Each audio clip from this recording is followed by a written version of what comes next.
দক্ষিণ রাজশ্রী ইউনিয়নের বেরকি গ্রামে উপস্থিত দক্ষিণ রাজশ্রী ইউনিয়নের বাংলাদেশ জাতীয়তাবাদী দলের নেতৃবৃন্দ, বাংলাদেশ জামাত ইসলামের নেতৃবৃন্দ সহ বেরকি ও মাওপাড়া বিজয়পুর গ্রামের মুরব্বিয়ান এবং যুব সমাজ, আসসালামু আলাইকুম। প্রথমে আমি এই অনুষ্ঠান যারা আয়োজন করছেন তাদের ধন্যবাদ জানাচ্ছি যে এরকম একটা আইডিয়া, নতুন আইডিয়া সমাজের বিভিন্ন ত্রুটি নাটিকা, গজল এবং ইসলামী সঙ্গীতের মাধ্যমে ফুটে তুলছেন এবং কি করলে কি ক্ষতি হয়, কি প্রতিকার কি, সেজন্য আমি তাদের আবারও ধন্যবাদ জানাচ্ছি। তারপর ধন্যবাদ জানাচ্ছি অনুষ্ঠান সঞ্চালককে। সে অনুষ্ঠানের ফাঁকে ফাঁকে ইফটিজিং, মাদক বিরোধী বিভিন্ন স্লোগান এবং ইফটিজিং, মাদক বিরোধী করলে ইসলাম এবং সমাজে কি ক্ষতি হয় সেগুলো ফুটে তুলছেন। আমি আপনাদের অফিসার ইনচার্জ হিসাবে আইনের রক্ষা করার চেষ্টা করি। আর আইন তো আসলে আমি 100% রক্ষা করতে পারি কিনা সেটা আপনারা মূল্যায়ন করবেন। আর 100% রক্ষা করার ক্ষমতা আল্লাহ আমাকে, কোনো কেউ মানুষও পারে না যদি আল্লাহ না চায় আর কি। কষ্ট করি তো আমি চাই যে আল্লাহর রহমতে আপনাদের সহায়তায় আর যেভাবে সমাজকে সুন্দর করা যায় সে চেষ্টা করব। আর মাদক যেটা আছে, যে বললাম আমি এখানে আসছি সচেতনতা করার জন্য। এরপরে যদি কেউ মাদক সেবন করেন প্লাস মাদক বিক্রি করেন তার বিরুদ্ধে কিন্তু জিরো টলারেন্স নীতি গ্রহণ করা হবে।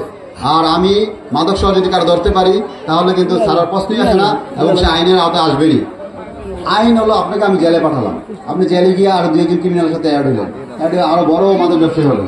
তো কি হলো, আপনি শেষ, আপনি ফ্যামিলি পরিবারও শেষ, এতে সমাজও শেষ হবে, দেশও শেষ হবে।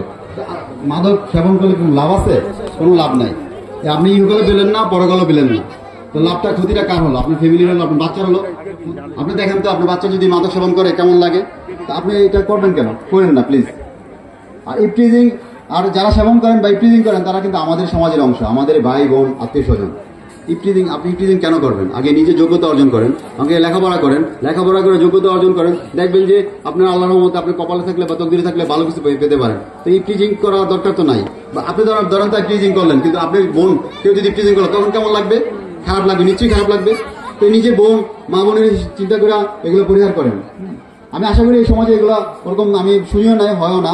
তা আমি ভবিষ্যতে চিন্তা করবো, আশা করবো যে এগুলা এই সমাজে হবে না। আর চুরি ডাকাতি এই সময় এই এলাকা থেকে আমি এখনো ওরকম তথ্য পাই নাই।